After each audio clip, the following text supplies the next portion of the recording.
Lightning split the sky over the Hale farm the moment Eleanor stepped out to close the barn doors, and what she saw in that flash of white light made her stop breathing for a second. A man lay face down in the mud near the fence, one arm twisted beneath him, his coat torn and dark with blood that the rain could not wash away fast enough. She did not think. She dropped the lantern she was carrying, ran through the storm, and knelt beside him. His skin was cold, but when she pressed 2 fingers to his neck, she felt a pulse, weak and uneven, fighting to hold on. Thunder cracked again, closer this time, and somewhere in the distance she heard the sound of horses, several of them, moving fast along the road that ran past her land. Eleanor had lived alone on this farm for 3 years, ever since her husband had died of fever, and she had learned to trust her instincts more than any voice of caution. Right now every instinct told her 2 things. This man needed help immediately, and whoever was riding hard through the storm at this hour was not coming to offer it. She got her arms under his shoulders and pulled. He was heavier than he looked, tall and broad, but desperation gave her strength she did not know she had. Step by step she dragged him toward the barn, the mud sucking at her boots, rain plastering her hair to her face. By the time she reached the doors, her arms were shaking, and her breath came in ragged gasps, but she had him inside, out of the storm, out of sight of the road.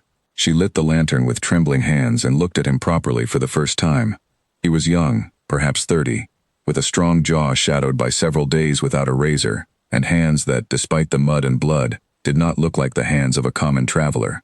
There was a wound along his side, deep enough to worry her, and a bruise darkening across his temple as if he had been struck or had fallen hard against something unforgiving.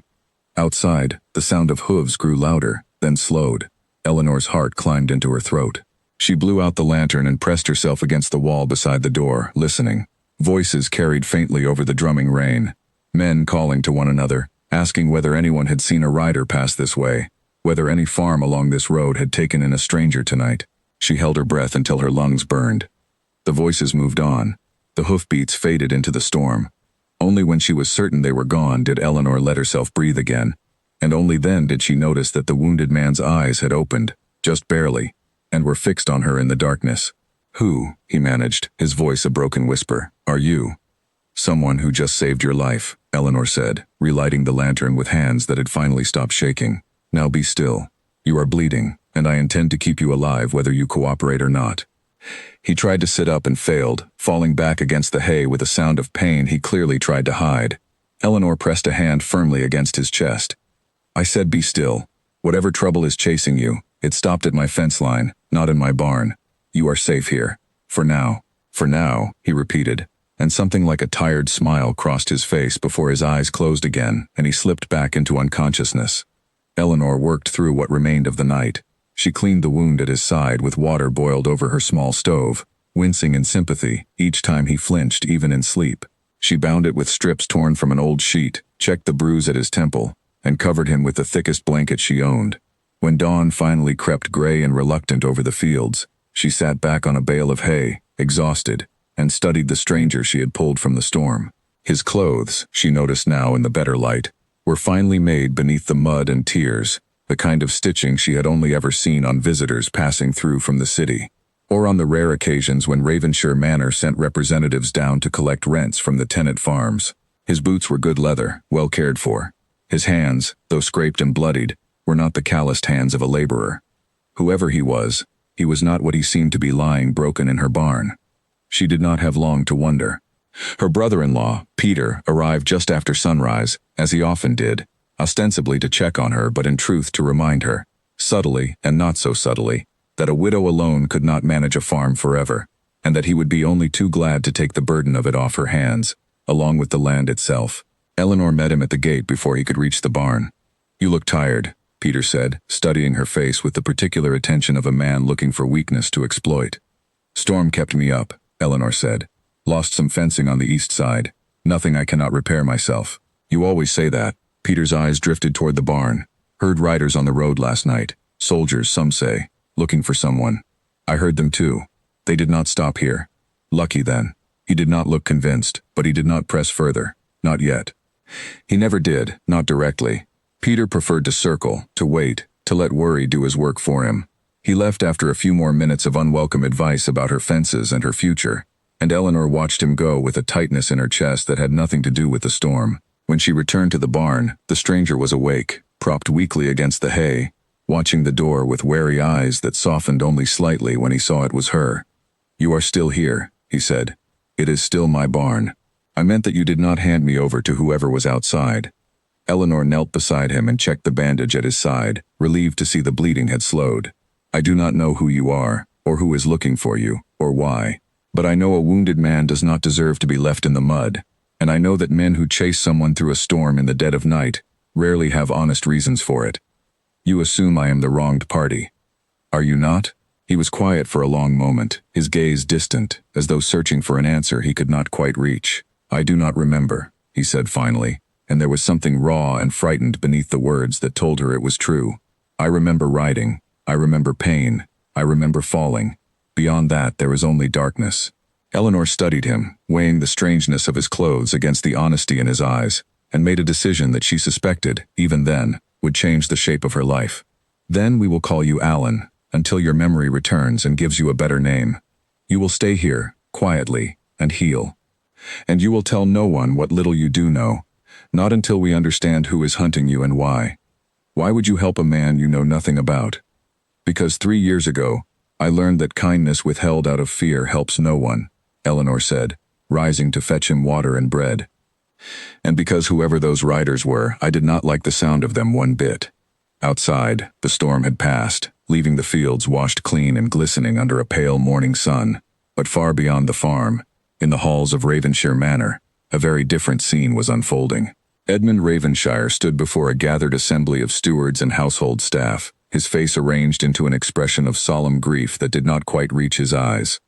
"It grieves me beyond words," he said, his voice carrying easily through the great hall, "to confirm what many of you have feared. My cousin, Duke Alaric Ravenshire, was ambushed 3 nights past on the road from the capital. His guard was found, but of the Duke himself there is no trace. Given the violence of the attack and the days that have passed, I fear we must now presume the worst." A murmur ran through the assembled staff, some of them openly weeping, for the Duke had been well loved among his people. Edmund allowed the silence to stretch just long enough before continuing. Near the back of the hall, an older man named Henry Colt kept his face carefully still. He had served as steward to the Ravenshire family for over 20 years, and he had known Alaric since the young Duke was a boy learning to ride in the eastern paddocks. Grief was easy to fake in a crowded hall, but Henry had spent 2 decades reading the true feelings behind careful expressions, and something about the ease with which Edmund delivered his sorrow struck him as deeply wrong. He said nothing, not yet, but he watched, and he remembered every word. "Until such time as this tragedy is formally confirmed by the Crown's officers, I will assume responsibility for the affairs of this estate, as is my right as next of kin." He paused, letting his gaze sweep across the room. "I ask for your patience, and your loyalty, in this difficult hour." Behind his carefully composed grief, Edmund's mind was already elsewhere, calculating how many days remained before a body, or the lack of one, would no longer matter, before the title and everything attached to it would pass, quietly and permanently, into his hands. He had planned the ambush with care. He had accounted for guards, for weapons, for the treacherous stretch of road where an accident might plausibly occur. The one thing he had not accounted for was the Duke surviving long enough to vanish into the countryside, wounded and without memory, taken in by a stranger who owed Edmund nothing and knew him not at all. When the hall finally emptied, a man named Captain Simon Gray approached Edmund through a side passage, his riding cloak still damp from the night's search. "No sign of him," Gray said quietly. "We covered every road within a day's ride. If he crawled off into a field somewhere, the storm may have finished what we started." "May have is not good enough," Edmund replied, his composed grief vanishing the instant they were alone. "Search the farms, quietly. I do not want questions raised, and I do not want him found by anyone but us." "And if he is found?" Edmund's expression did not change. "Then he will finish what the storm began." Gray nodded once and left without another word, disappearing back into the gray morning, and Edmund stood alone in the empty hall, listening to the silence of a house he intended to claim as his own, by whatever means necessary. Somewhere beyond the manor walls, in a small barn on a farm at the edge of his newly claimed lands, the man Edmund believed dead slept fitfully beneath a borrowed blanket, guarded by a widow who had no idea that the storm had delivered a duke to her doorstep, and that the riders searching the roads that night had been sent not to rescue him, but to make certain he never woke at all. A sharp knock at the farmhouse door 3 days later sent Eleanor's heart into her throat, and she nearly dropped the bowl of broth she was carrying out to the barn. She set it down quickly, wiped her hands on her apron, and forced her expression into something calm before she opened the door. A man she did not recognize stood on her step, dressed in the plain gray coat of a hired rider, his eyes moving past her shoulder into the house behind her, before settling back on her face. "Morning, ma'am." Asking round the farms about a missing traveler. Tall man, dark hair, might be injured. Seen anyone of the sort? "No one has passed this way," Eleanor said, keeping her voice steady. "Storm knocked out half my fencing. I have had my hands full with that, not with strangers." The man's eyes lingered on her a moment longer than was comfortable before he nodded and moved on toward the next farm down the road. Eleanor closed the door, leaned her back against it, and let out a breath she had been holding since the knock. Whoever Alan truly was, the people searching for him were thorough, and they were not going away. She found him in the barn attempting, badly, to stand on his own for the first time. He gripped the edge of a stall for support, his face pale with the effort, the wound at his side clearly protesting every movement. "You should be resting," Eleanor said, hurrying to steady him before he fell. "I have been resting for 3 days. My body is healing faster than my patience." He accepted her help without argument, which told her more about his exhaustion than his words did. Who was at the door? A man asking about a missing traveler, tall, dark hair, possibly injured. She watched his face carefully as she spoke. Sound familiar? His jaw tightened. "They are still looking." "They are still looking," she agreed. "And they are close enough now to be knocking on my door. Whatever happened to you, Alan, it was not a simple accident. Men do not organize search parties for lost travelers who fell off their horses." He was quiet for a long moment, staring at his own hands as though they belonged to a stranger. "I have started to remember pieces," he admitted finally. "Fragments. A room with a fireplace too large for comfort. A voice I trusted, speaking words that turned out to be lies. A blade and pain, and falling from a horse that was no longer mine to control." He looked up at her, and there was real fear in his eyes, the first she had seen from him. "I do not know if what I am remembering is truth or nightmare, but I know I do not want to be found by whoever sent those men." "Then we make certain you are not found," Eleanor said simply, as though the matter were already decided. "You will move to the loft above the tack room. Fewer eyes reach up there, and if anyone comes searching the barn itself, you will have time to stay quiet and unseen." Over the following days, a careful rhythm took hold between them. Eleanor tended the animals in the fields as she always had, while Alan, growing stronger by the day, began finding small ways to help despite her protests, mending a broken gate latch with hands that moved with surprising precision, coiling rope with a neatness that spoke of training rather than habit. He did not move like a farmer, and he did not think like one either, asking questions about her land and her accounts that revealed a mind accustomed to managing far larger and more complicated affairs than a single small farm. "You keep asking about my ledgers," Eleanor said one evening, setting bread and cheese between them at the small table in the barn's tack room, now his temporary home. "For a man who claims to remember nothing, you have a great deal of interest in bookkeeping." "I do not know why I notice these things. I simply do." He turned one of her account books over in his hands, frowning slightly. "This entry here, for the eastern field rent. Your neighbor pays less than the going rate for land of equal quality.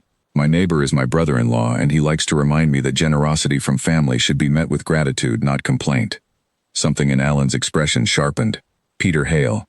Eleanor blinked. "You know his name?" He looked as startled as she was. "I do not know how I know it. It simply came to me, the way the fireplace and the blade came to me." He set the ledger down carefully, as though it had grown suddenly heavy. "There is something wrong with the way pieces of my memory return, Eleanor. They come attached to feelings I do not understand yet. When I think of your brother-in-law's name, I feel something close to distrust, though I could not tell you why." "Trust your instinct on that one," Eleanor said dryly. "It has served me well enough these 3 years." Their conversations, once tentative, grew easier with each passing day, filling the quiet hours of his convalescence with something neither of them had expected to find in a barn during a season of fear. Eleanor found herself lingering longer than necessary when she brought his meals, and Alan found himself watching for the sound of her footsteps across the yard, with an eagerness that unsettled him, given how little he understood about who he truly was, or what claims might already exist on his life. It was Peter who threatened to unravel the fragile peace they had built. He arrived unannounced on a bright afternoon nearly 2 weeks after the storm, catching Eleanor in the yard before she had any warning of his approach. "Your fencing looks mended," he observed, glancing toward the barn with an expression she did not like. "Quick work, for a woman managing alone." I am capable of quick work when the need arises. Or perhaps, Peter said, stepping closer, you have had help. There has been talk in the village, riders asking after a missing man, and I noticed smoke from your barn chimney at odd hours, more than a woman living alone would need. Eleanor kept her face composed through sheer force of will. I light fires to keep the animals comfortable during cold nights. Nothing more. I would hate to think, Peter continued, his voice dropping into something almost gentle, almost caring, though Eleanor knew better than to trust either quality in him, that you were hiding something, or someone, that could bring trouble to this farm. Trouble that might force the magistrate to reconsider whether a woman alone is fit to hold this land at all. The threat, thinly veiled as concern, landed exactly as he intended it to. Eleanor felt her pulse quicken, but she held his gaze without flinching. You need not worry yourself over my farm, Peter. I manage it well enough, and I intend to keep managing it, with or without your concern. He studied her a moment longer, clearly unconvinced, before offering a thin smile and taking his leave. Eleanor watched him go, her hands trembling slightly at her sides, and did not move until his horse had disappeared entirely down the road. She found Alan waiting just inside the barn door when she entered, his posture too careful, his expression too controlled, and she understood at once that he had overheard every word. He suspects, Alan said quietly. He always suspects everyone of everything. It is simply his nature. But even as she said it, Eleanor knew this was different.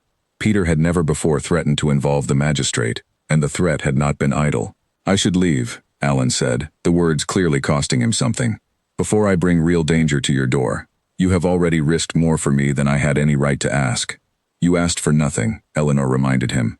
I offered. And you are in no condition to travel, whatever your pride insists otherwise. She crossed the barn and studied his face, searching for the fear she had seen in him days earlier, and found instead something steadier, something that looked almost like resolve. What are you not telling me, Alan? He hesitated, and for a moment she thought he might finally confess whatever truth he had been circling since the night she found him. Instead, he said only, more memories returned last night, not of danger this time, of a name. Whose name? I do not know yet if I trust it, he said, and there was something guarded in his eyes that told her he was choosing his words with great care. But I believe, when I am ready, I will tell you everything. I only ask that you trust me a little longer. Eleanor studied him, weighing the request against every practical instinct that told her to demand answers immediately, to protect herself and her farm from whatever danger his silence might invite. But 3 years of solitude had taught her to recognize honesty even when it came wrapped in secrets, and something in his eyes convinced her that whatever he was hiding, it was not malice. A little longer, she agreed finally. But Alan, the riders are close, and Peter is watching. Whatever truth you are protecting, time may not be as generous as you hope. That night, long after the farmhouse had gone dark and Eleanor lay awake listening to the wind move through the fields, Alan sat alone in the tack-room loft, staring at his own reflection in a cracked mirror propped against the wall, watching a face that was slowly becoming familiar to him again. Piece by piece, memory was returning, and with it came a name he had finally allowed himself to fully remember, a name attached to a title, a manor, and a cousin whose smile he now recalled with a chill that had nothing to do with the cold night air. Duke Alaric Ravenshire looked at the stranger's face in the mirror and understood, at last, exactly who wanted him dead, and exactly how far that man was willing to go to make certain the world believed he already was. Earlier that same evening, before the house had gone quiet, Eleanor had brought him a second helping of stew, unwilling to admit even to herself that she had begun inventing small reasons to return to the barn more often than strictly necessary. She found him standing at the loft window, looking out over the dark fields, and something in the set of his shoulders made her pause on the ladder rather than climb the rest of the way up. You are thinking about leaving, she said. He did not turn around immediately. I am thinking about what leaving would cost you, if I stay, and what staying might cost me, if I go. That is not an answer. No, he agreed, finally facing her. It is not.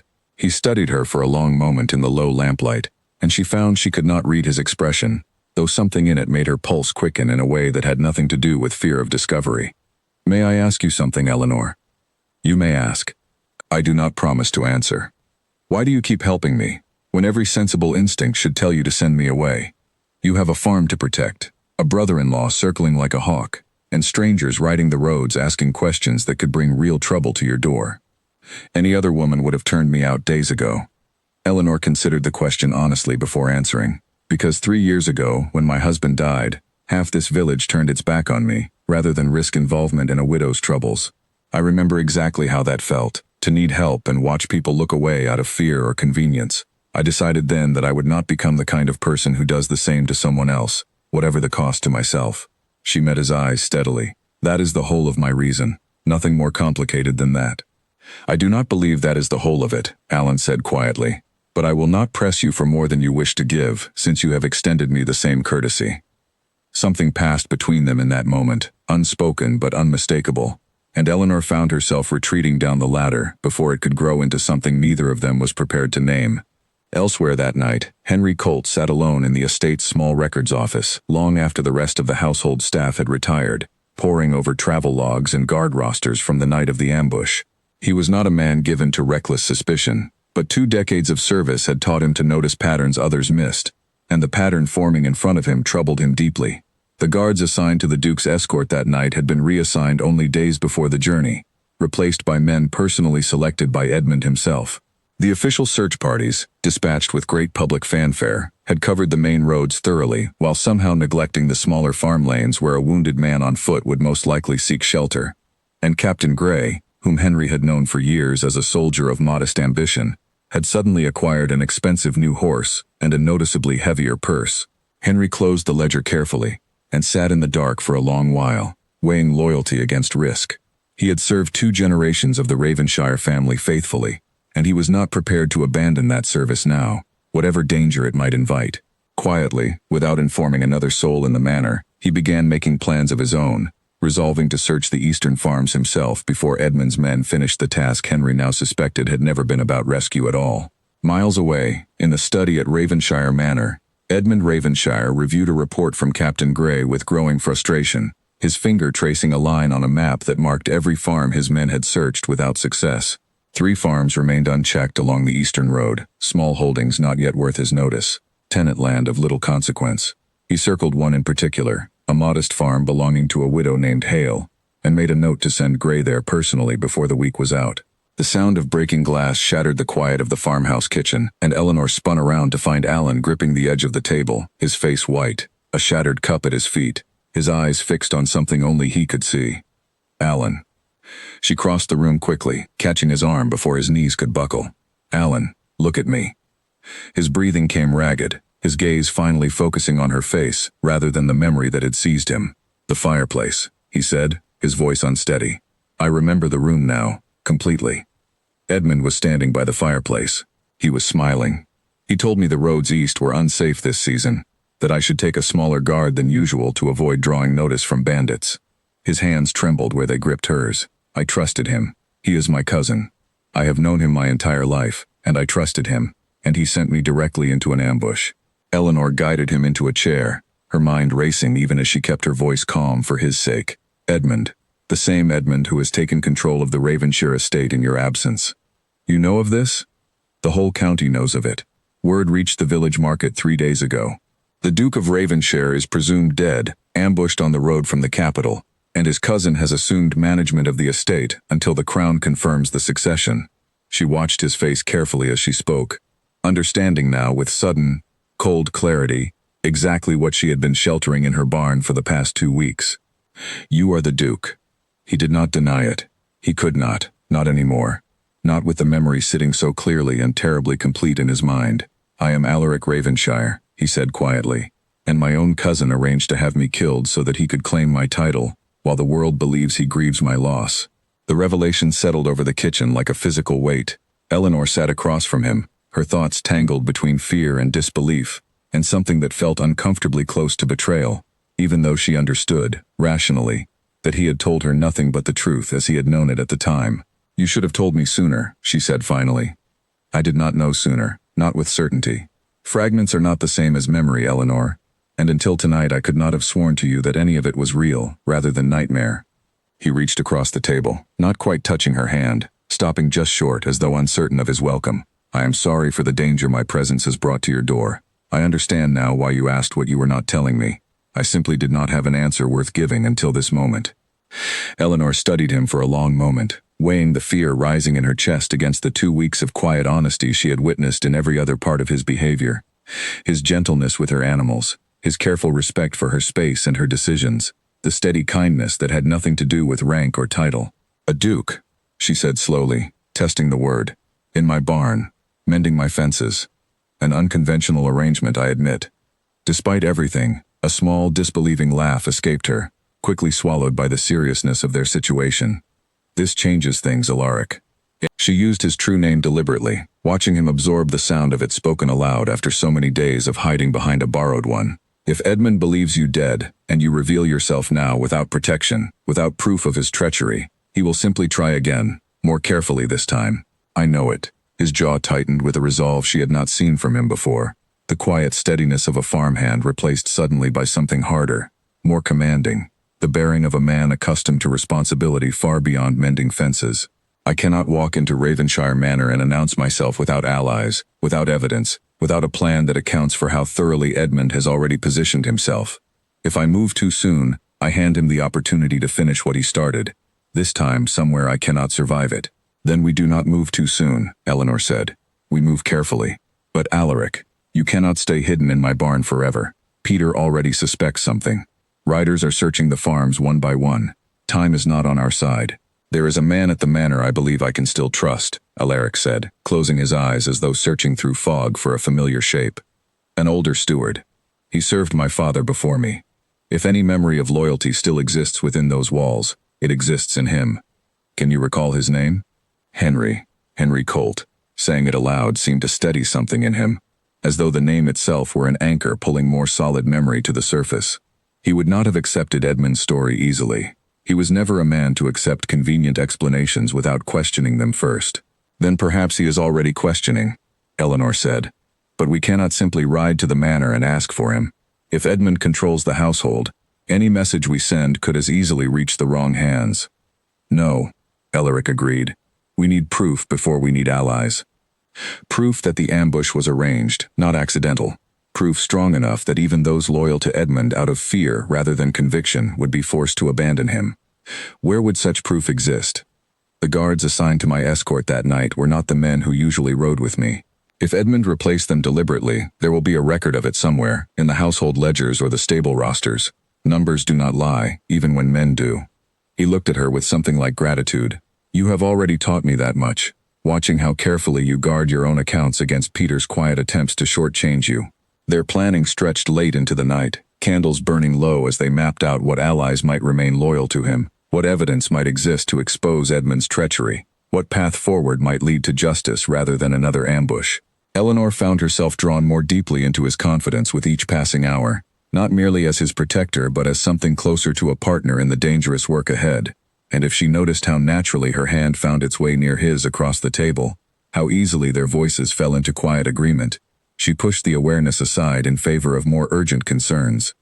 While Eleanor and Alaric mapped their careful strategy by candlelight, Henry Colt had already begun his own quiet search of the eastern farms, traveling in plain clothes rather than manor livery, asking careful questions of tenant families under the guise of routine estate business. He avoided drawing attention to any single farm, moving methodically down the road, and by the third day his search had narrowed to a handful of holdings that remained unchecked, among them the small farm belonging to a widow named Hale. He arrived at her gate just as dusk was settling over the fields, only to find the farmhouse dark and quiet, its owner apparently away. Henry lingered a moment longer than necessary, studying the barn at the edge of the property with an instinct he could not fully explain, before deciding against trespassing without invitation and continuing on toward the next farm, resolving to return within the week if his other inquiries turned up nothing. He did not know, as he rode away, how close his instinct had carried him to the truth, nor that the widow herself was, at that very moment, walking home from the village market with the man he sought at her side. 3 days later, disaster arrived in the unlikely form of the village market. Eleanor had insisted on the trip herself, needing supplies that could not wait any longer, and Alaric, restless after weeks of confinement and finally strong enough to stand without support, had insisted on accompanying her, disguised in a laborer's coat with his collar turned up against the chill and the curious eyes of strangers. The market square bustled with its usual midweek crowd, farmers selling produce, merchants calling out prices, children weaving between stalls with the reckless energy of youth. Eleanor moved through it with practiced efficiency, gathering flour and salt and the few small luxuries she allowed herself, Alaric trailing a careful distance behind her, his eyes constantly scanning the crowd in a manner that betrayed training no simple traveler would possess. It was near the bread stall that trouble found them. A pair of Edmund's riders, the same gray-coated men who had questioned Eleanor at her door weeks earlier, moved through the market with unhurried purpose, studying faces with the particular attention of men paid to notice what others overlooked. Eleanor spotted them first and felt her stomach drop.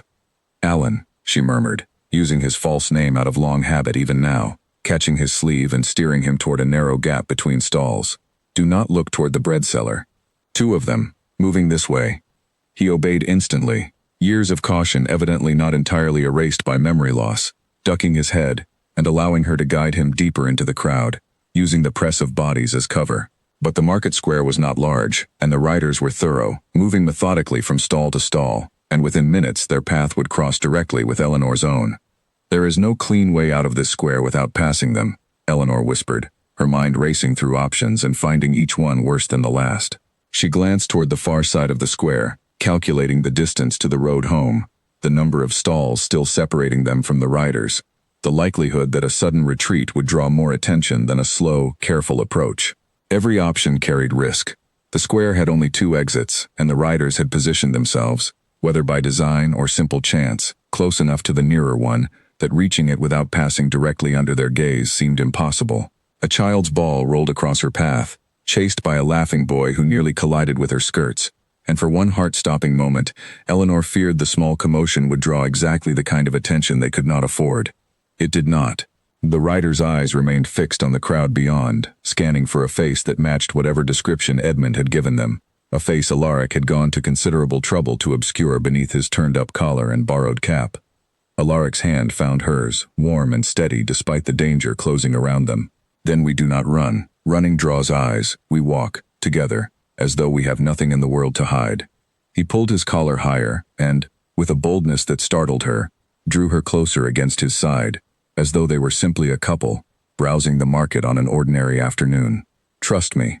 She did, though her heart hammered against her ribs with every step that carried them closer to the riders. They walked past a stall selling ribbons, Alaric pausing deliberately to examine a length of blue fabric, with an ease that betrayed nothing of the tension coiled beneath his calm exterior, his shoulder angled just enough to keep his face turned from the approaching men. Eleanor forced herself to laugh at something he murmured, low and quiet, a comment about the quality of the stitching that meant nothing at all, and the sound of her genuine nervous laughter drew the attention of a nearby merchant rather than the riders themselves. The gray-coated men passed within an arm's length, so close Eleanor could smell the leather of their coats, and did not so much as glance their way, their attention caught instead by a genuine traveler at the edge of the square whose height and coloring matched their description closely enough to warrant questioning. Eleanor did not breathe again until the riders had moved well past, occupied with the unfortunate stranger, their voices carrying faint demands for identification across the square. "We need to leave, now," Eleanor said quietly, already turning toward the road home, her purchases forgotten in her urgency. They did not speak again until the farm was well behind them, and the market's danger had faded into the safety of familiar fields. But the closeness of their escape had shaken something loose between them. Some careful distance both had maintained out of necessity finally cracking under the weight of shared fear and shared relief. "You saved us back there," Eleanor said as they walked, her hand still, unconsciously, resting near his. "Whatever training gave you that composure, it is a gift I am grateful for." "You saved us as much as I did," Alaric replied. "I could not have managed it without knowing you would follow my lead without hesitation. That kind of trust is not common, Eleanor, and I do not take it lightly." He stopped walking, turning to face her fully in the golden light of late afternoon, and something in his expression made her breath catch. "I have spent 2 weeks in your barn discovering who I am, piece by broken piece, and the clearest thing I have learned in all that time has nothing to do with titles or estates or cousins who wish me dead. It has to do with you, and how thoroughly I have come to depend on your presence, in ways that frighten me more than Edmund's riders do." Eleanor's heart pounded, torn between the fear of what such words might cost them both and the undeniable pull she had felt building between them since the night she first dragged him from the storm. "Alaric, you are a duke, and I am a farmer's widow. Whatever this is, it cannot end simply, whatever happens with Edmund." "I did not ask for it to be simple," he said quietly. "I asked only if you felt it too." She did not answer with words. She answered by closing the small distance still between them, and for a moment, in the quiet gold of the fields, the danger chasing them both seemed very far away. It was Peter who shattered the moment, his voice cutting across the field like a blade as he emerged from behind the tree line with two of Edmund's gray-coated riders at his side, his expression triumphant in a way that turned Eleanor's blood to ice. Eleanor felt the ground tilt beneath her feet. Peter's expression carried no trace of doubt, no hesitation, only the satisfied certainty of a man who believed he had finally found the leverage he had been searching for since the night of the storm. He must have followed them from the farm that very morning, she realized, waiting patiently for a moment when denial would no longer be possible, when he could deliver his proof directly into the hands of men who would reward him handsomely for it. The two riders exchanged a glance, then moved forward with the unhurried confidence of men who believed the matter already settled, their hands drifting toward the weapons at their belts. "There," Peter said, pointing directly at Alaric. "That is the man I told you about, the one hiding in my sister-in-law's barn." The riders drew their weapons, but Alaric moved first, stepping fully in front of Eleanor with a speed and calm authority that startled everyone in the clearing, Peter included. "Careful," Alaric said, his voice low and level, carrying none of the fear the moment demanded, and all of the command of a man who had spent his life being obeyed. "Whatever your orders, I doubt they included attacking a woman on her own land in broad daylight, in front of witnesses who will remember your faces." The riders hesitated, exchanging an uncertain glance, and in that hesitation Eleanor saw exactly what Alaric had already understood, that these men had been sent to search and report, not to act alone, not without further instruction from Edmund himself. Violence here, now, without their commander's presence, was a risk neither of them seemed prepared to take. "You will come with us," the taller rider said finally, though his confidence had visibly dimmed. "Lord Edmund will want to see you himself." "Lord Edmund," Alaric repeated, and something dangerous flickered behind his eyes, though his voice remained perfectly composed. "Tell your Lord Edmund that if he wishes to see me, he may come himself, rather than sending men to threaten farmers on their own property. Tell him also that I remember considerably more than he would find comfortable." The words landed like a blow. Both riders went very still, and Peter's triumphant expression faltered into something closer to confusion, as though he had only now begun to grasp that he had delivered far more than a simple trespasser into his sister-in-law's barn. "Who exactly," Peter said slowly, "are you?" Alaric did not answer him directly. Instead, he took Eleanor's hand, drew her a careful step backward, and addressed the riders once more. "You have found me. Congratulations. Now decide quickly whether you intend to drag me back by force in front of the entire village market, which will raise exactly the kind of questions your employer wishes to avoid, or whether you will ride back and report that I am alive, aware, and considerably less easy to erase than he was hoping." The riders exchanged another glance, and this time the taller one gave a short, reluctant nod. "We will report it," he said, "but this is not finished." "No," Alaric agreed quietly. "It is not." The two men mounted their horses and rode off toward the manor road at a hard pace, leaving Peter standing alone in the clearing, his earlier confidence entirely drained away, replaced by the dawning, uneasy realization that he had stumbled into something far larger than a widow's private business. "Eleanor," he said carefully, "who is this man?" "Someone who does not concern you," Eleanor said, her voice sharper than she had ever used with him before, 3 years of carefully managed politeness finally giving way to open anger. "You have spent weeks circling my farm, waiting for any excuse to force me off land that is rightfully mine, and today, you nearly got us both killed for it. I hope whatever satisfaction you found in that moment was worth it." Peter had no answer for her. He watched them go, Eleanor and the stranger walking quickly back toward the farm, and did not follow, though the questions crowding his mind would not leave him alone for the rest of that long, uneasy day. By the time the two gray-coated riders reached Ravenshire Manor that evening, Edmund had already retired to his study, reviewing the estate accounts with the satisfied air of a man who believed his position secure. Their report shattered that comfort in the space of a single sentence. "Alive?" Edmund repeated, setting down his pen with exaggerated care, though his knuckles whitened around it. "You are certain?" "Certain, my lord. He stood before us in the market square, spoke clearly, and warned us that he remembers a great deal more than you would find comfortable." The rider hesitated. "We considered taking him regardless, but there were witnesses, and he seemed to expect the attempt." "Of course he expected it," Edmund snapped, rising from his desk to pace the length of the study, his composure fraying for the first time in weeks. "He is not a fool, whatever else he may be. Where is he now?" "We do not know, my lord. He and the woman returned to her farm, but we did not remain to watch further, given the crowd." Edmund's jaw tightened. He crossed to the window, staring out over the darkened grounds of an estate he had spent months carefully positioning himself to inherit, and felt the entire arrangement threatening to collapse around him with each passing hour his cousin remained alive to contest it. Send word to Captain Gray. Double the men searching the northern roads, and quietly, without drawing the attention of the household staff. If Alaric is foolish enough to run rather than hide, he will need to travel, and any man traveling with purpose leaves a trail for those willing to look closely enough. He turned back to the riders, his expression settling into something cold and final. Find them before they reach anyone who might believe his story over mine, whatever it costs. Back at the farm, Eleanor barred the door and turned to Alaric with the accumulated fear of the entire day finally breaking free. That is it then. Edmund knows you are alive, knows roughly where to find you. We no longer have the luxury of careful planning, Alaric. We have days, perhaps hours, before he sends more than 2 riders to finish what he started. I know, Alaric said, and for the first time since she had pulled him from the storm, she saw genuine fear in his face. Not for himself, she realized, but for her. Eleanor, I need to leave tonight. Not because I wish to, but because every hour I remain under your roof is an hour that puts you in danger you did not ask for and do not deserve. And go where? You cannot walk into Ravenshire Manor alone and unarmed and expect anything but the death Edmund already tried once to arrange. I know a place, Alaric said slowly, memory continuing to surface even now, in the worst possible moment.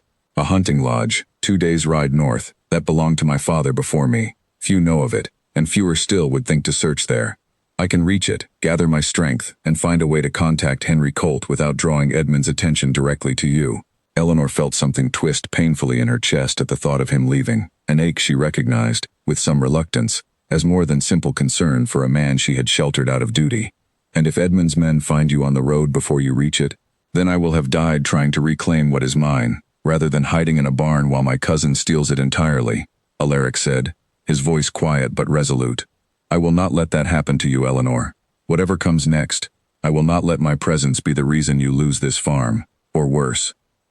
She wanted to argue, wanted to insist he stay where she could continue to protect him as she had for weeks, but she understood, with the same clear-eyed practicality that had governed every decision since her husband's death, that he was right. Staying endangered them both. Leaving, at least, gave him a chance at reaching allies who could help him reclaim what was rightfully his. Then I am coming with you, she said. Eleanor, no. This is exactly the danger I am trying to spare you. You misunderstand me, she said, meeting his eyes with a steadiness that left no room for argument.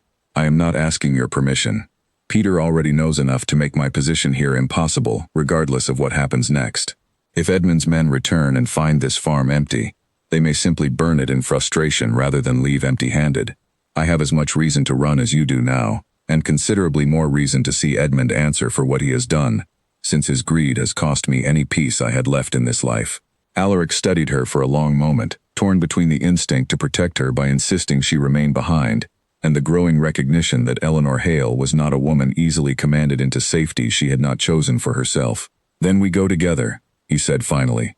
But Eleanor, understand what you are risking. If we fail, Edmund will show neither of us mercy. I did not shelter a wounded stranger in my barn because I expected an easy path, Eleanor said, already moving toward the small chest where she kept what little coin and supplies she could spare for the journey ahead. I do not intend to abandon the path now simply because it has grown harder. They left before dawn the next morning, taking the smaller, less traveled roads that wound through forest and farmland, rather than the main route north. Eleanor's small cart, loaded with what provisions they could carry, without drawing suspicion.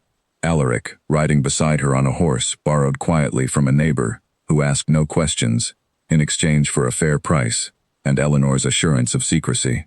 The farm, her home for 3 difficult years, grew small behind them, and finally vanished from sight, as the road curved into deeper woodland, and Eleanor found herself surprised by how little grief she felt at leaving it, her attention entirely consumed by the uncertain path ahead, and the man riding quietly beside her. They spoke little during the first hours of travel, both watching the road behind them for any sign of pursuit, but as the morning wore on without incident, the tension between them eased slightly, replaced by a cautious, growing closeness neither had fully acknowledged since the moment in the golden field before Peter's interruption. Tell me about him, Eleanor said eventually, breaking the silence. Your father, the one who built this lodge we are traveling toward. A faint, unguarded smile crossed Alaric's face, the first she had seen from him since the market. He was a hard man in many ways, exacting, difficult to please. But he loved this land fiercely, and he taught me to love it the same way, not as a possession to be managed from a distance, but as something that demanded to be understood firsthand, walked and worked and known in every season. His smile faded slightly. Edmund never understood that. He always saw the estate as a prize to be won, not a responsibility to be honored. I should have recognized that difference in him years ago, long before it nearly cost me my life. Hindsight rarely arrives when we need it most, Eleanor said gently. You could not have known the extent of his ambition simply from watching him misunderstand the value of land. Perhaps not. But I have had weeks now to consider every warning sign I overlooked, every small cruelty I excused, as simple rivalry between cousins rather than the early shape of something far darker. He glanced at her, something softening in his expression despite the weight of the conversation. You, at least, have taught me that not every stranger who crosses my path intends me harm. I am grateful for that lesson, even if the circumstances that taught it to me were considerably more dramatic than either of us would have chosen. They pressed on through the day, the forest thickening around them as the road climbed steadily north, and though danger still trailed somewhere behind them on the roads leading back to Ravenshire, for a few quiet hours it felt, to both of them, almost possible to imagine a future beyond the immediate fear that had defined every day since the storm first brought them together. That fragile peace lasted until nightfall, when the sound of hoofbeats, several sets, moving fast and deliberate along the road behind them, shattered the quiet, and sent both their hearts racing toward the same unwelcome certainty. "Off the road," Alaric said sharply, already turning his horse toward the tree line. "Now, Eleanor." She did not hesitate, guiding the cart down a narrow gap between the trees with a speed that threatened to overturn it entirely, branches catching at her sleeves as she fought to keep the wheels steady on the uneven ground. Behind them, the hoofbeats grew louder, closer, and through the darkness she could make out the shapes of at least 4 riders moving at a hard gallop along the very road they had just abandoned. Alaric drew his horse alongside the cart, guiding them both deeper into the cover of the woods, away from any moonlight that might betray their position. "Stay low," he murmured, "and stay quiet, whatever happens." They waited, hearts pounding, as the riders thundered past on the road not 30 paces away, close enough that Eleanor could hear fragments of their shouted conversation over the noise of the hooves, close enough to recognize the urgency in their voices as something far more organized than a random patrol. These were men searching with purpose, following a trail they believed fresh, and Eleanor understood with a cold certainty that Edmund had not merely doubled his search efforts. He had focused them precisely on the northern roads, as though someone had guessed exactly where they intended to go. The riders did not slow, whether from luck or the darkness or the simple fact that their cart's tracks had been obscured by the day's earlier travelers. The pursuit continued past their hiding place and faded gradually into the distance, leaving only silence and the ragged sound of their own breathing in its wake. They knew to look north, Eleanor whispered once the danger had passed. How could they know that? Alaric's expression, visible even in the dim moonlight, had turned grim. "I do not know. But if Edmund has guessed the lodge as our destination, we cannot risk the direct road any further. We will need another way, longer perhaps, but far less likely to be watched." He glanced at her, guilt evident despite the darkness. "I am sorry, Eleanor. I promised myself I would not let my troubles endanger you, and instead I have led you directly into the heart of them. You did not lead me anywhere I did not choose to follow," Eleanor said firmly, steadying her voice despite the tremor still running through her hands. "We are still together, still unharmed. That is more than either of us could have counted on an hour ago. Whatever path remains, we will find it, Alaric. But we should move now, while the darkness still favors us." They pressed onward through the trees, abandoning the road entirely in favor of a slower, more careful route that kept them hidden beneath the cover of the forest canopy, both of them acutely aware that Edmund's reach now extended further and more precisely than either had feared, and that reaching safety would require far more than simple distance between themselves and Ravenshire Manor. Smoke curled faintly against the gray morning sky ahead of them, and Alaric raised a hand to halt the cart before they had fully cleared the tree line, his expression tightening with an alarm that Eleanor felt mirrored instantly in her own chest. "That is the lodge," he said quietly. "Someone is already there." They approached on foot, leaving the horse and cart concealed among the trees, moving with careful silence through the undergrowth until the hunting lodge came into view, a modest stone building nestled against a hillside, smoke rising from its single chimney. A lone horse stood tethered near the entrance, and through a narrow window, Eleanor could make out the shape of a man seated near the fire, his back to them, gray hair visible beneath the collar of a traveling coat. "I do not recognize the horse," Alaric murmured, "but something about the way he sits is familiar."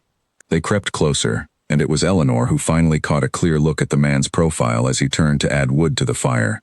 An older face lined with worry rather than malice, a face that carried none of the careful cruelty she had come to associate with Edmund's men. "Alaric," she whispered. "Do you know him?"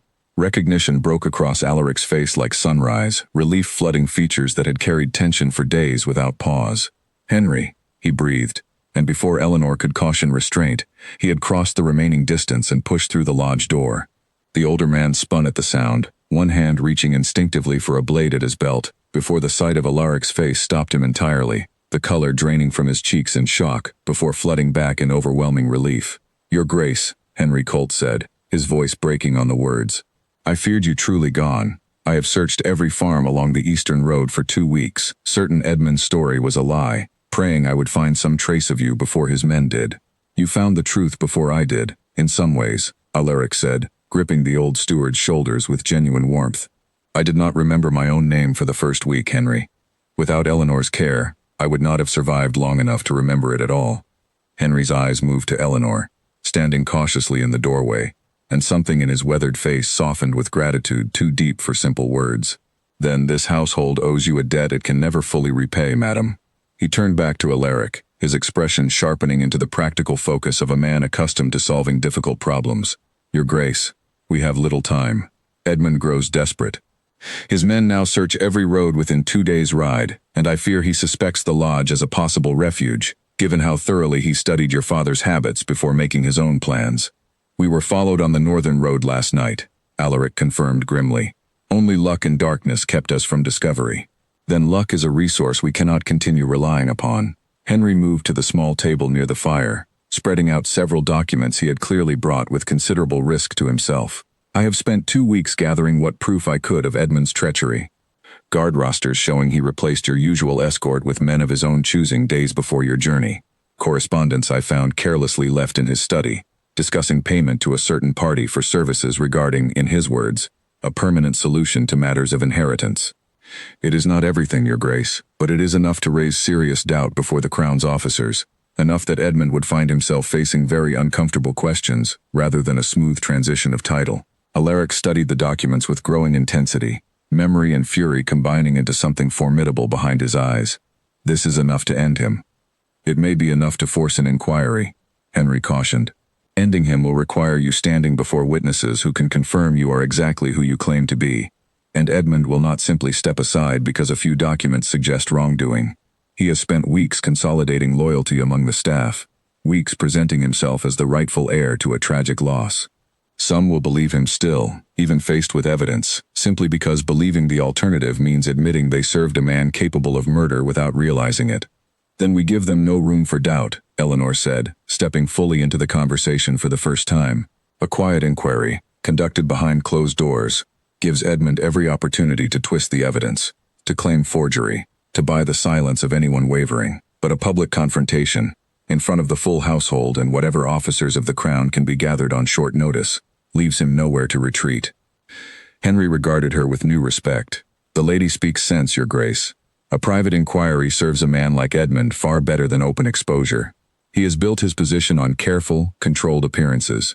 Strip that control from him publicly, and he will have no time to construct a convincing lie." They spent the remainder of that day and long into the night refining the plan, Henry returning briefly to the manor, to arrange for a representative of the Crown's local magistrate to attend what would be presented as a formal reading of the estate's succession, ostensibly to finalize Edmund's claim to the title, while in truth setting the stage for Alaric's dramatic return.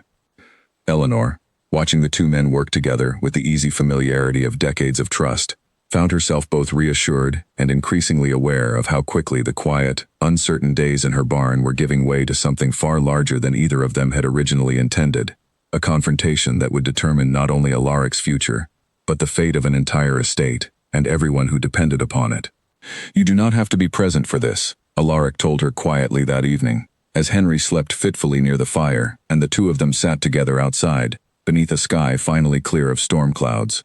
"Whatever happens tomorrow, it will be dangerous, and it is not a burden you agreed to carry when you pulled me from the mud weeks ago." I did not agree to carry it, Eleanor said, but I choose to carry it now, regardless. I did not shelter you through a storm and a market chase and a night hiding in the woods simply to abandon the outcome before it is decided. She looked at him steadily. Besides, I suspect Edmund will find it considerably harder to dismiss your claims if a witness stands beside you who watched every stage of your recovery firsthand. He reached for her hand in the darkness, and this time neither of them pulled away. Whatever happens tomorrow, Eleanor, know that these past weeks, however dangerous, however uncertain, have given me something I did not expect to find again after that ambush. I thought I had lost everything on that road. Instead, I found you. Save your declarations for after we survive tomorrow, Eleanor said, though her voice betrayed the depth of feeling beneath the practical words, and when he laughed quietly and drew her closer, she did not resist. Morning arrived too quickly, the pale light filtering through the lodge windows finding Eleanor already awake, watching Henry review the documents one final time, while Alaric changed into clothing the steward had thought to bring, proper clothing befitting the man he truly was, rather than the borrowed coat and mended shirt she had grown accustomed to seeing him in. She found herself studying him as he dressed, noticing how naturally the fine fabric settled across his shoulders, how effortlessly his bearing shifted into something more formal, more distant, the quiet farmhand who had mended her fences slowly giving way to the Duke who would soon stand before an entire household. You are staring, Alaric said, catching her eye in the small mirror propped against the wall. I am adjusting, Eleanor admitted. It is strange, watching a man become someone else entirely simply by changing his coat. I have not changed, he said, turning to face her fully. I am the same man who mended your fences and burned the first loaf of bread you allowed me to attempt on my own. The coat changes nothing about that, Eleanor, whatever it might suggest to others. Henry cleared his throat gently from across the room, folding the last of the documents into a leather case. Your Grace, we should depart soon if we intend to reach the manor before the household gathers. I have arranged for the magistrate to arrive under the pretense of confirming Lord Edmund's succession. He knows nothing yet of the true purpose, only that I have requested his presence on a matter of considerable importance to the estate. Will he believe us? Eleanor asked. A magistrate summoned under one pretense, confronted suddenly with an entirely different truth? He will believe documents and witnesses, Henry said. Magistrates deal in evidence, not sentiment. Provided the proof holds firm under his scrutiny, his personal beliefs about who deserves sympathy will matter very little.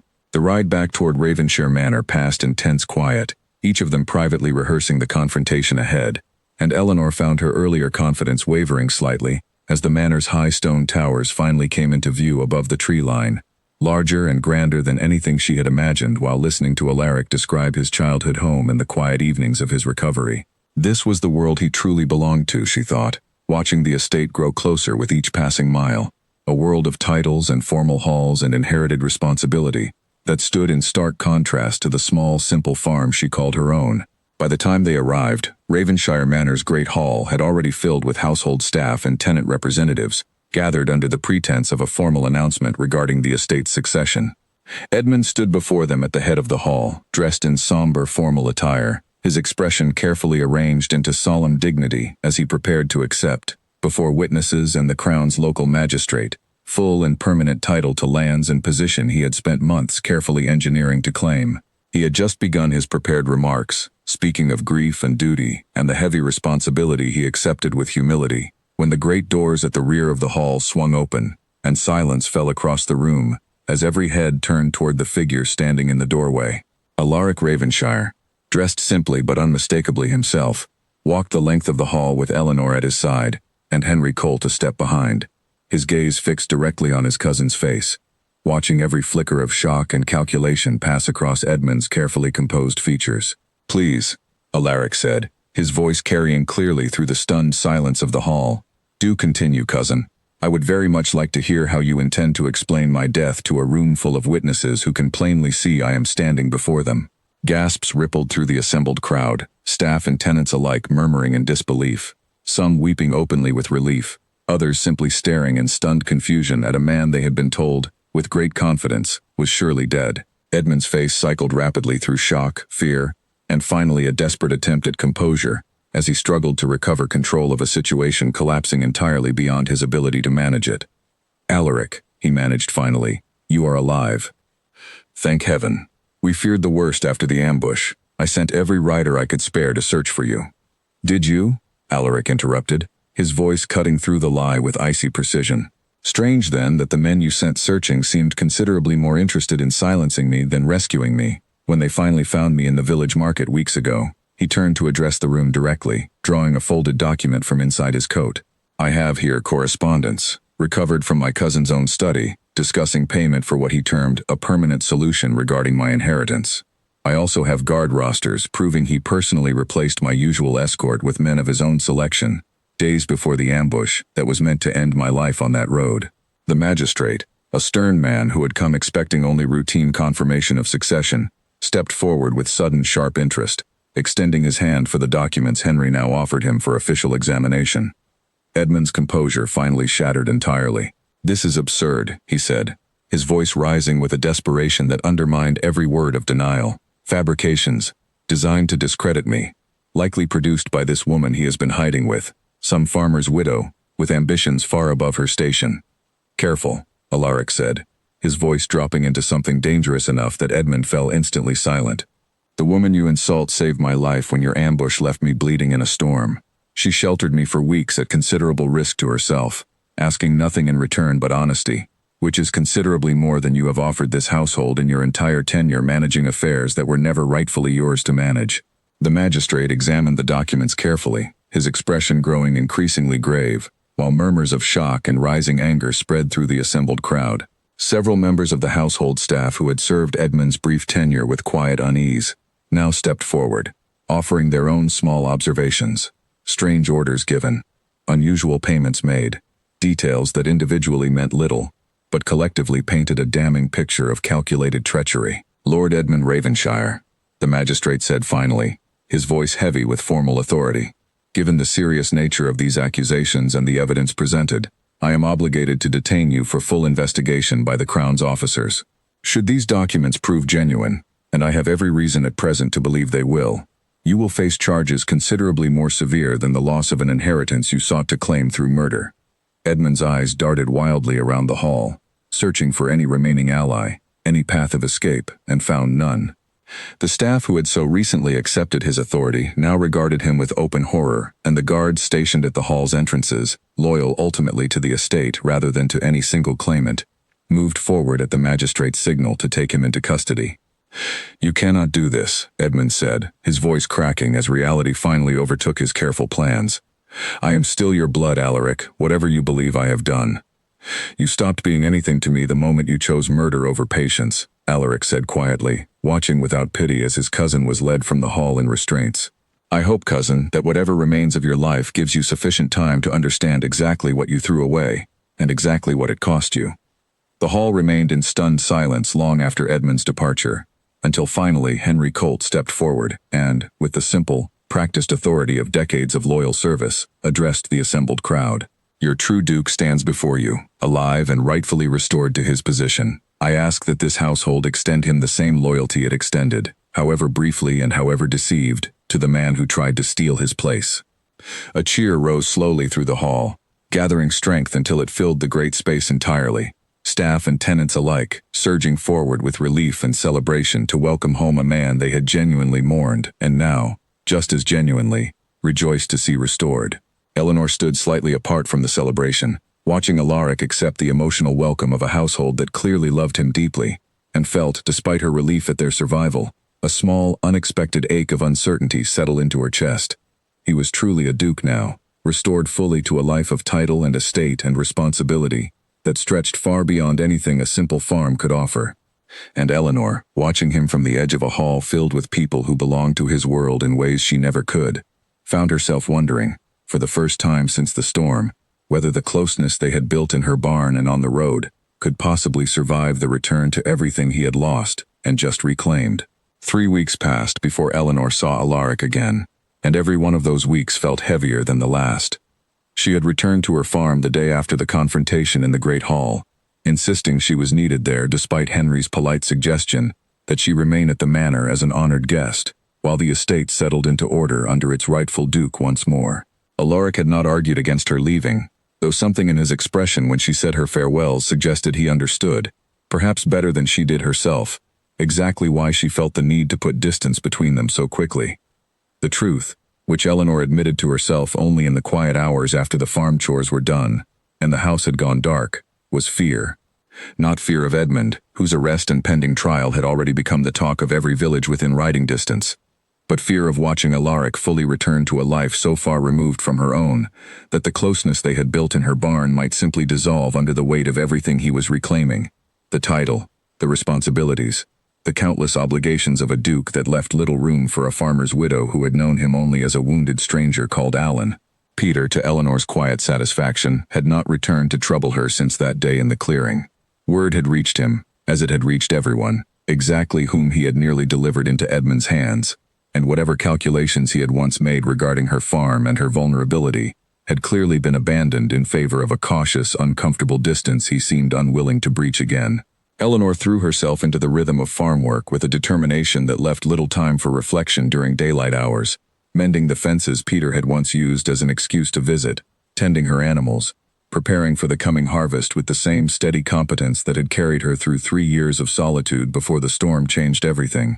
But evenings proved harder to fill, the small farmhouse feeling emptier than it ever had before, echoing now with the absence of a presence she had grown far more attached to than she had ever intended to allow. News of Ravenshire Manor reached her occasionally through village gossip: the trial proceedings against Edmund, the household's gradual return to order under the Duke's restored management, the general relief spreading through the county now that its rightful lord had reclaimed his position.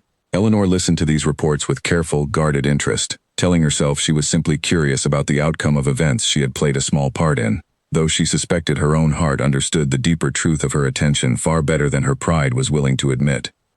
The trial itself had drawn considerable attention from the surrounding counties, curious crowds gathering outside the courthouse each day to hear testimony regarding the ambush and the elaborate deception that had followed it. Henry Colt's evidence proved decisive, the guard rosters and recovered correspondence leaving little room for the doubt Edmund had clearly hoped to exploit, and when the verdict finally arrived, few in attendance expressed surprise at the severity of the sentence handed down. Edmund would spend the remainder of his years imprisoned, stripped of any claim to the Ravenshire name or its holdings, a fate that struck Eleanor, when she read the report secondhand through village gossip, as both entirely justified and strangely hollow, offering none of the satisfaction she might once have expected from seeing ambition so thoroughly punished. Peter arrived at her farm gate one gray morning during those same difficult weeks, hat in hand, his usual confidence entirely absent from his posture.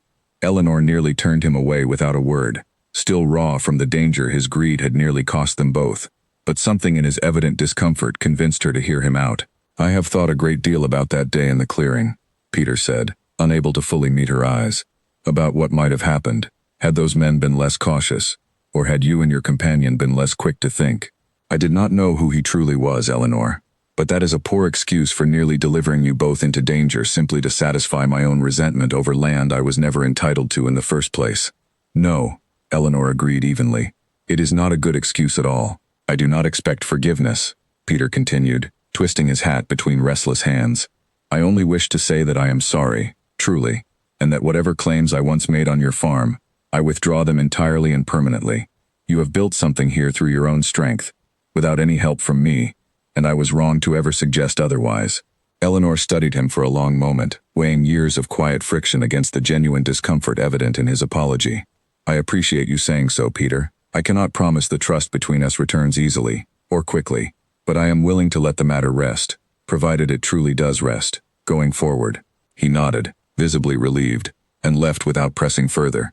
And though their relationship never fully recovered the ease it might have held under different circumstances, the tension that had shadowed Eleanor's farm for years finally began, slowly, to ease. It was on a quiet afternoon in early autumn, the fields around her farm turning gold with the season's change, that Eleanor heard hoofbeats approaching along the road, unhurried this time, entirely unlike the desperate pursuit that had once chased her and Alaric through the darkened woods. She looked up from the fence she was mending to see a single rider approaching, and her heart climbed into her throat long before she could clearly make out the familiar shape of the man dismounting at her gate. "You came alone," she said, setting down her tools as he approached, unable to keep the surprise from her voice. "No guards, no steward trailing behind you?" "I found I no longer needed an escort to visit an old friend," Alaric said, though something in the careful way he chose his words suggested friend was not quite the term he had intended to use. He looked well, she noted, stronger than she had ever seen him, the careful formality of the manor's fine clothing sitting easier on him now than it had during those tense weeks of reclaiming his title, though something in his eyes carried a weight that had nothing to do with physical recovery. "How is the estate managing now that Edmund's trial has concluded?" Eleanor asked, falling back on practical conversation to steady the unexpected flood of feeling his sudden appearance had stirred in her. "The estate is managing well enough," Alaric said. "Edmund has been sentenced to imprisonment for the ambush and the conspiracy that preceded it. The household has settled back into proper order, and the tenants seem, on the whole, relieved to have matters resolved with some measure of justice." He paused, studying her face with an intensity that made her breath catch. "The estate manages fine, Eleanor. I, however, have not managed nearly as well these past weeks."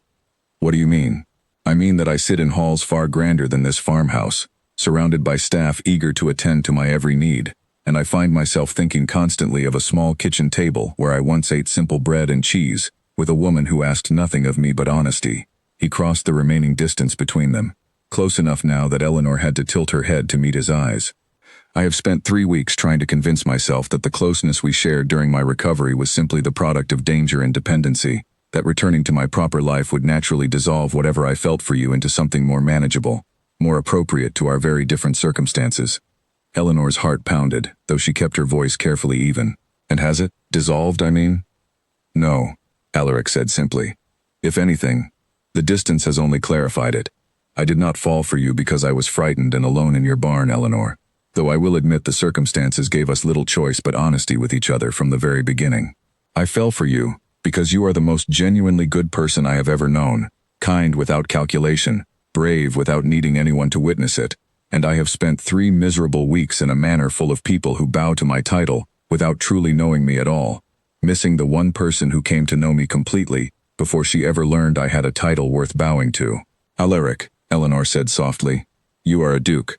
Whatever affection exists between us, there will be those at your estate, in the wider world beyond it, who will never accept a farmer's widow standing beside you as anything more than a passing curiosity from your recovery. Let them think what they wish," Alaric said, taking her hands in his with a steadiness that left no room for doubt. "I nearly died on that road, Eleanor, and the ambush taught me a harsh lesson about the difference between those who serve a title out of ambition and those who care for a person regardless of what that person can offer them in return. You cared for a stranger with nothing to give you but trouble, at considerable risk to your own safety and your own farm, simply because it was the right thing to do. I have thought a great deal these past weeks about what kind of duke I wish to be, and I find I have no interest in ruling an estate if it means standing beside people who value my title over the man beneath it." Eleanor felt tears gathering, unbidden, at the raw honesty in his words. "This is a great deal to ask of a farmer's widow, Alaric. A new life, a new world, expectations I have no experience meeting. I am not asking you to become someone else," Alaric said gently. "I am asking you to remain exactly who you are, and to allow me the privilege of building a life alongside that person, in whatever form suits us both. If that means I spend considerably more time at a small farm than manor tradition dictates for a duke, then estate tradition will simply have to accept a certain degree of change." He reached into his coat and withdrew a small, simple ring, unremarkable compared to what she imagined a duke might typically offer, though its plainness struck her as somehow more meaningful than any grand jewel could have been.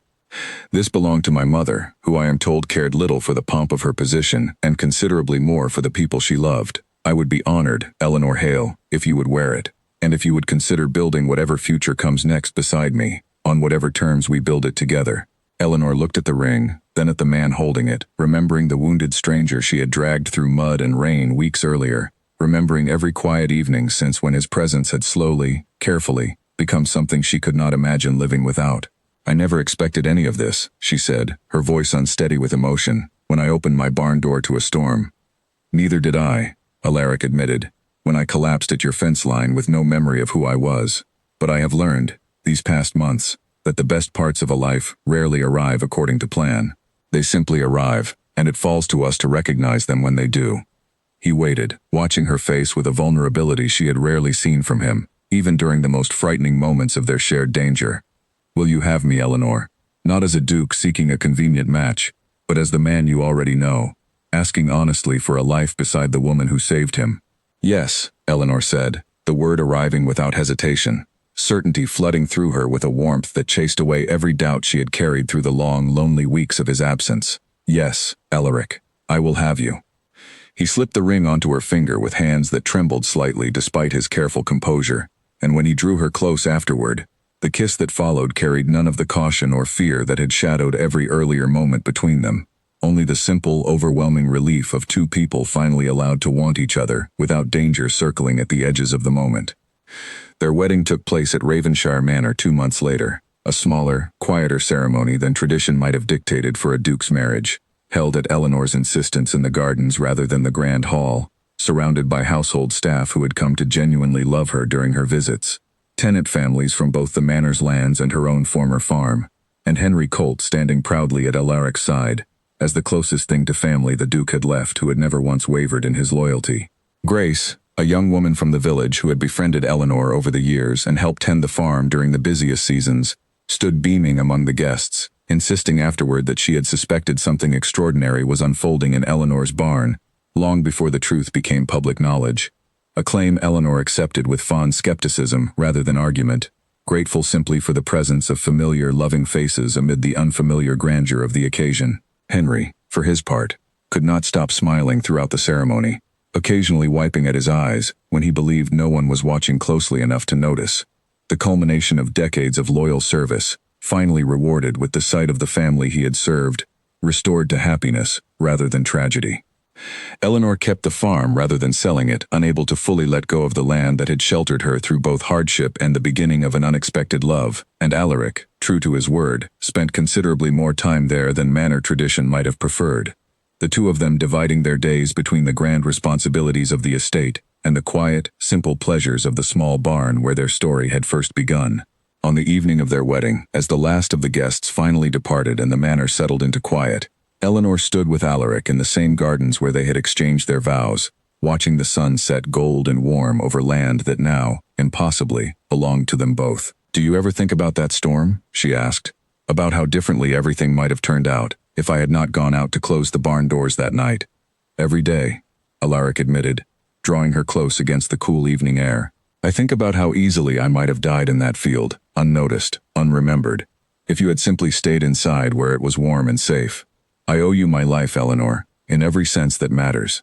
"You owe me nothing," Eleanor said, resting her head against his shoulder as the last light faded from the sky. "I did what anyone with a decent heart would have done. The rest, everything that followed, that was simply life, finding its own way toward where it was always meant to go." Far below the manor, in the small barn at the edge of what had once been Eleanor's lonely farm, the loft where Alaric had spent his first uncertain weeks of recovery remained exactly as it had been, unchanged, a quiet reminder of the storm that had brought a wounded duke and a grieving widow together, and of the courage it had taken for both of them to choose trust over fear, and love over the safety of staying strangers.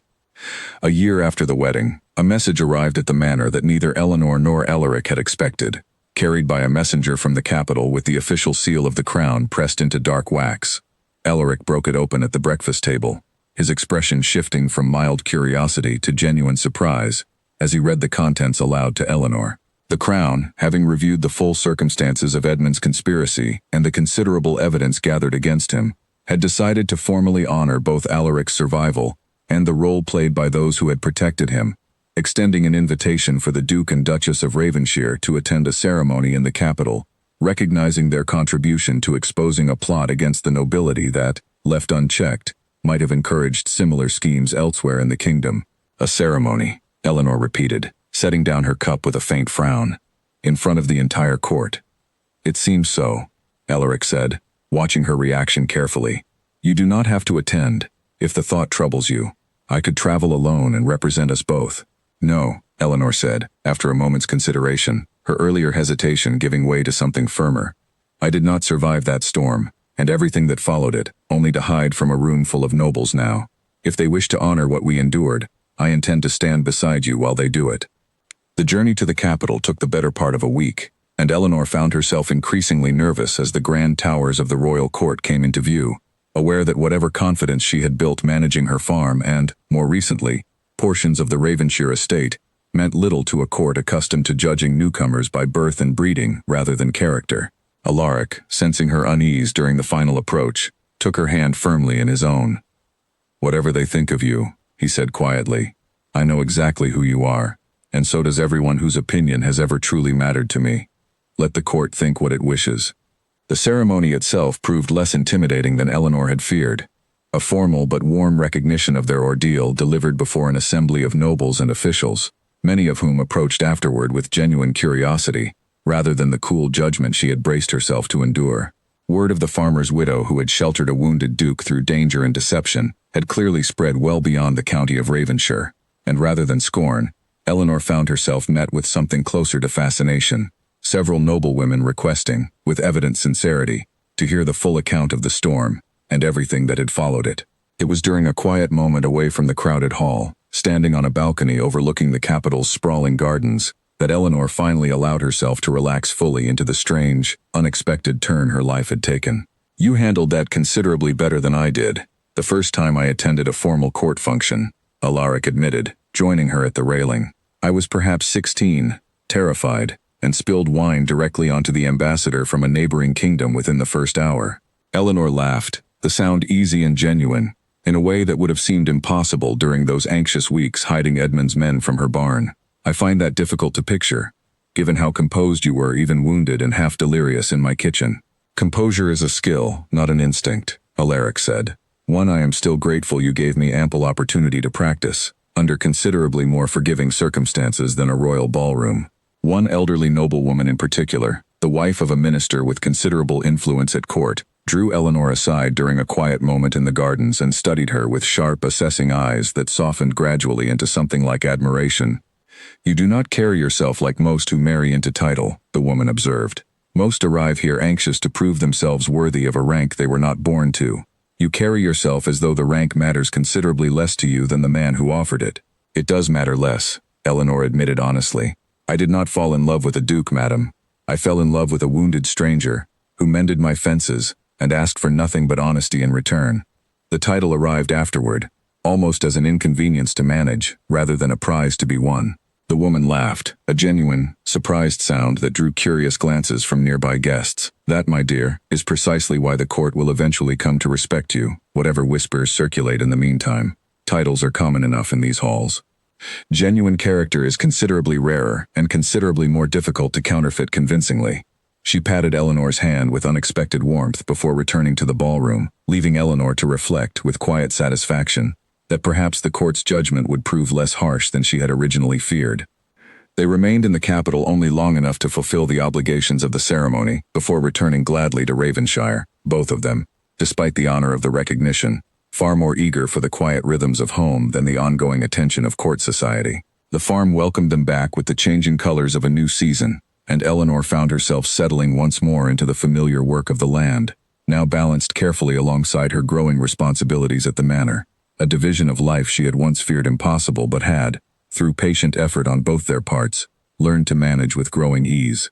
Henry Colt, now well into his later years, gradually stepped back from the daily demands of managing the estate, training a capable young steward from among the tenant families to eventually take on greater responsibility, though he remained a constant, welcome presence at both the manor and the farm, treated by Eleanor with the same warmth and respect she might have shown a beloved relative.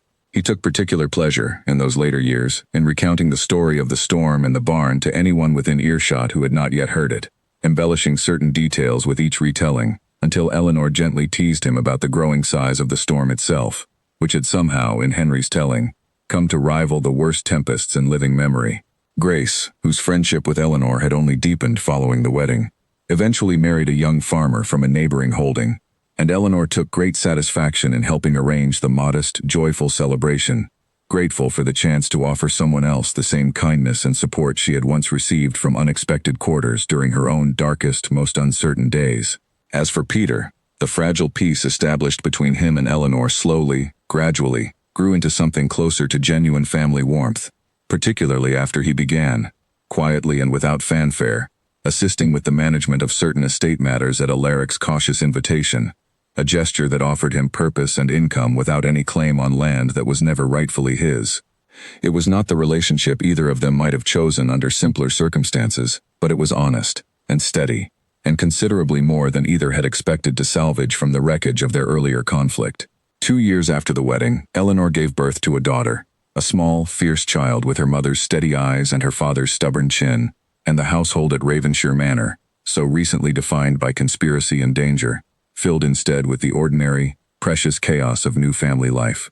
Alaric, who had once stood to inherit an estate built on titles and formal distance, found himself far more interested in teaching his daughter to recognize the calls of different birds across the manor gardens than in any of the ceremonial duties his position technically demanded. A shift in priorities that Henry observed with quiet, deep satisfaction, recognizing in it the same values the old Duke, Alaric's father, had once tried and largely failed to instill in a different heir.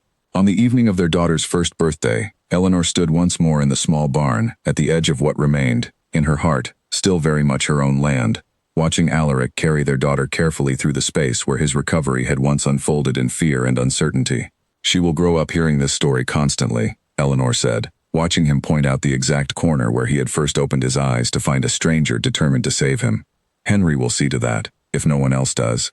There are considerably worse stories for a child to grow up hearing," Alaric said, settling their daughter gently against his shoulder as she began to drift toward sleep. "A story about courage chosen over fear, about trust extended to a stranger despite every reasonable instinct urging caution instead. I can think of no better lesson to pass along." Eleanor moved to stand beside them both, looking out through the open barn door toward fields now golden with the last light of evening, the same fields that had once hidden a wounded duke from men sent to finish what an ambush had failed to accomplish. So much had changed since that storm. Titles reclaimed, conspiracies exposed, a new life built from circumstances neither of them could have possibly predicted. And yet the barn itself remained steady and unchanged, a quiet witness to everything that had unfolded since the night lightning first revealed a stranger lying broken in the mud. "Thank you," Alaric said softly, watching her study the familiar space with evident affection, "for opening that door, all those years ago." "Thank you," Eleanor replied, leaning into him as their daughter slept peacefully between them, "for giving me a reason to keep it open." In the village nearby, the story of the storm had long since passed into local legend, told and retold at gatherings and firesides, until it belonged as much to the county as it did to Eleanor and Alaric themselves, a tale of a widow's courage and a duke's survival that parents shared with their children, as proof that kindness, however small it might seem in the moment, could ripple outward into consequences far greater than anyone offering it could have possibly imagined. Eleanor never grew entirely comfortable with her own role in that legend, insisting always that she had simply done what any decent person would have done for a stranger in need, but she stopped, eventually, trying to argue the point with Henry, who remained convinced until his final years that decency of that particular caliber was rarer and more precious than Eleanor herself would ever fully admit. Outside, the last light of the sun faded gently behind the hills, and the farm, once a place of quiet solitude and careful survival, settled into the comfortable, contented rhythm of a family finally, fully at home.